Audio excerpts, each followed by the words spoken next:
pork broccoli.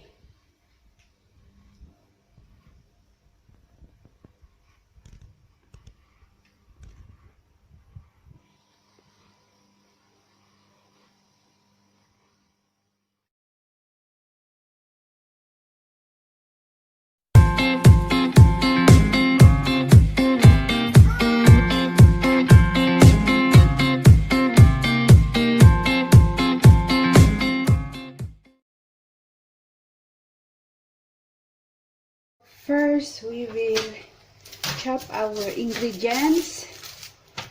Our onion, half onion lang siya, itong half bulb onion. I-chop natin ng maliliit.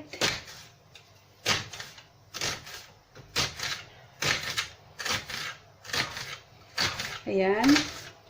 We will chop it in small pieces. Tapos itong ating garlic, mas madamihan natin ang ating garlic para masarap siya. Kasi pag maraming garlic, masarap siya. Mabango kasi, nagpapabango ang garlic. Ayan. At saka masustansya din sa katawan. Ayan.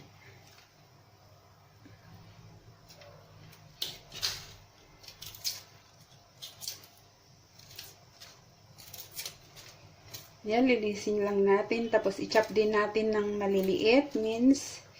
I-mince natin siya. Garlic and onion. Ayan.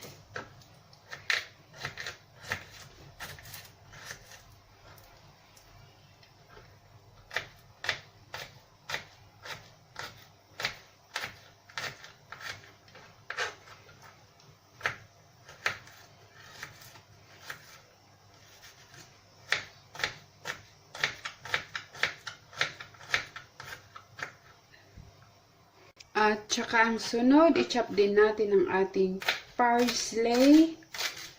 Lagi kong linalagyan ng parsley kasi mas, nagpapabango din siya. At saka masustansya siya. Ayan. So, ayan. Hugasan natin ang ating pasta para hugasan ko para hindi ko na itatapon yung tubig mamaya.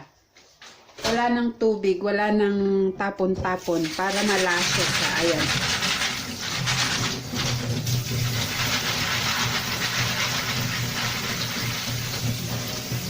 Ang sekreto kasi ng masarap na pagluto ng spaghetti o kaya pasta ay yung hugasan mo muna tsaka bago mo iluto, tapos huwag mo nang itatapon yung tubig pagkatapos maluto. Kasi yung mga iba, diba, tinatapon nila tapos sinuhugasan pa sa malamig na tubig. Ayan, hindi ko na siya huhugasan. Ayan, so, hindi ko na hugasan, itatapon ng tubig.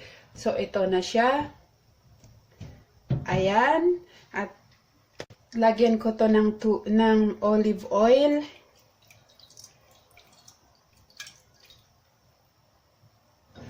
Ayan. Approximately 2 to 3 spoon ng olive oil. At saka itong nor cubes. Ayan. Nor cubes. At saka itong pasta na to. Ayan. At hayaan ko na siyang maluto. Pakuluan ko muna ng 8 to 10 minutes. Tapos takpan ko siya. Tapos hayaan ko na siyang maluto ng ganun. Tapos patayin ko yung apoy. Ayan. Habang linuluto natin ang ating pasta doon sa isang isang kaldero, igisa naman natin ang ating minced pork. So, as usual, maglagay tayo ng olive oil, extra virgin olive oil. So, first, we will saute our onion. Ayan. Dagdag natin din ang ating garlic. Ayan siya. Tapos anuhin natin medyo mag-brown para lumabas yung bango niya. So ito na ang ating pasta after 8 minutes. Pinapaanuhin ko na, takpan ko na siya at saka hayaan kong maluto at patayin ko na din ang apoy. So ayan, medyo brown na siya. Lagay na natin ang ating minced meat.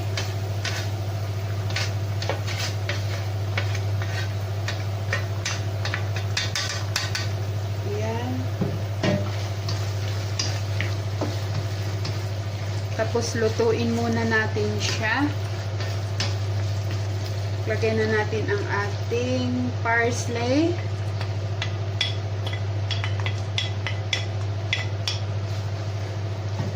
Okay.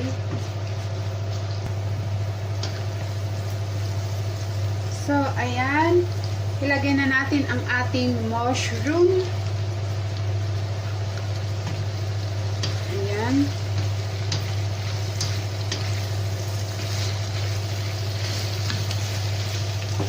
Yummy! Mushroom.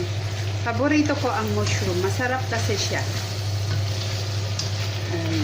Okay. Laging may stock sa aming mushroom. Ayan. Tapos lagyan natin ng salt for to taste.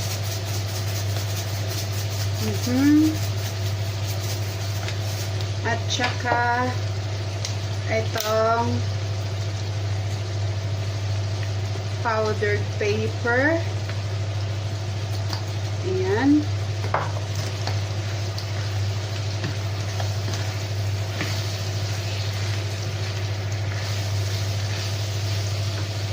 At saka dagdagan ko siya ng cayenne, paminta. At ito ano pala siya, a little bit spicy. Cayenne. Ayan. Maganda yung cayenne powder. Maganda sa puso. Para medyo maanghang siya. Ayan. Kasi gusto ni Kuya yung medyo maanghang. Okay. Tingnan natin ang ating... So, ayan. Kinain na niya yung tubig. Ayan. Wala na siyang tubig. Ayan. So, naluto na siya. So, i-transfer natin dito. Ayan. Meron siya kaunting tubig lang. Ayan.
Ating meat, ang ating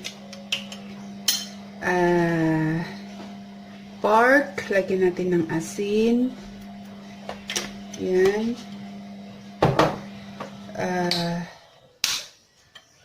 Paper, black paper, white paper, soy sauce,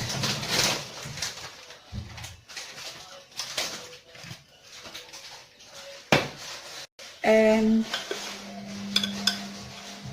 a little cornstarch. Yan.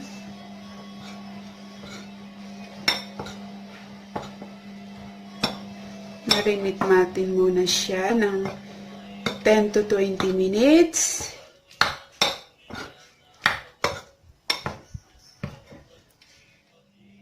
Cooking. As usual, olive oil. We put our onion.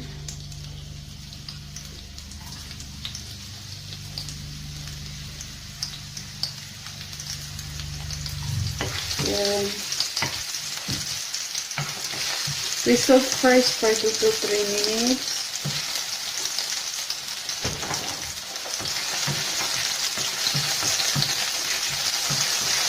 We put our garlic.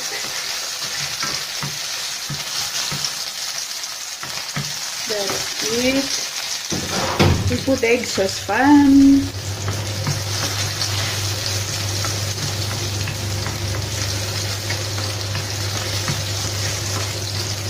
Yan.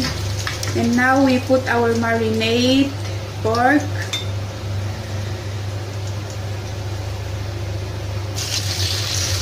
We don't put the sauce.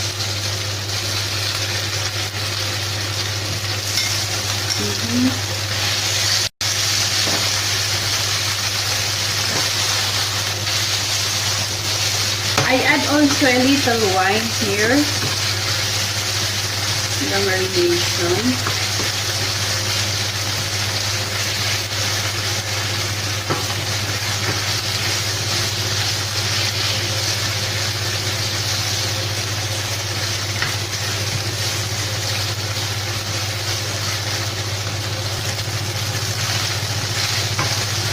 So, ayan.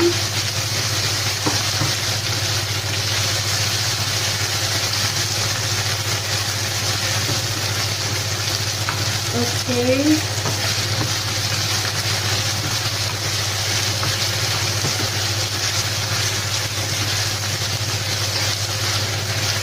That's it. We will set aside the part.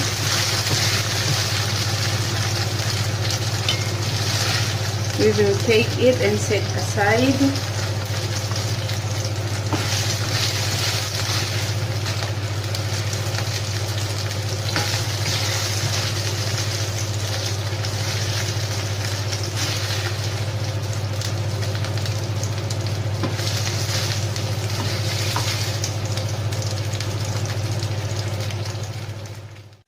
So, ito ang ating broccoli. Linuluto natin.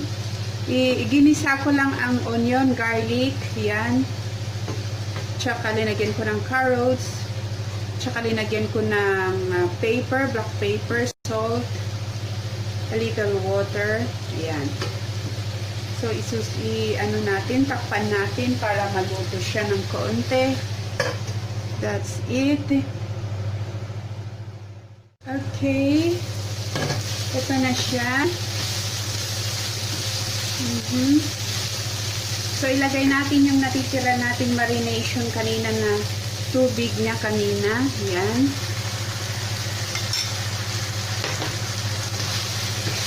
Okay. Tsaka ilagay natin ang ating pork na naluto kanina. Okay. Yan. Yan na siya. Okay. So, ito na. Naluto na ang ating broccoli and pork with broccoli. Ayan siya. Okay. Yan. So, yummy. Ayan na siya. Gawin na natin. Look at it.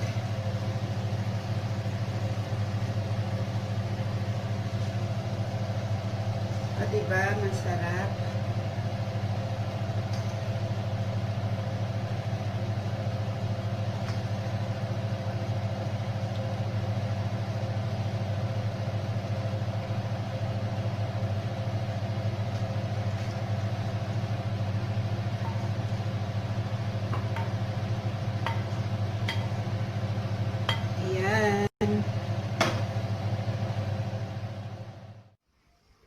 So, ito ang ating pork broccoli.